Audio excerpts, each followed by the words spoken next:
Hey, so if you want to calculate the distance between places for travel, walking, biking, or planning routes, yeah, Google Maps makes it super easy.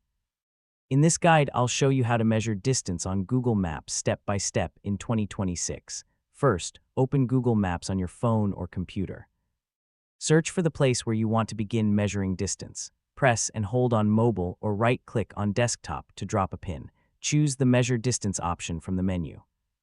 Move the map and tap another location to calculate the distance. Google Maps instantly shows the total distance between the points. You can add extra points to measure longer or more complex routes. For actual road travel distance, use the directions feature instead.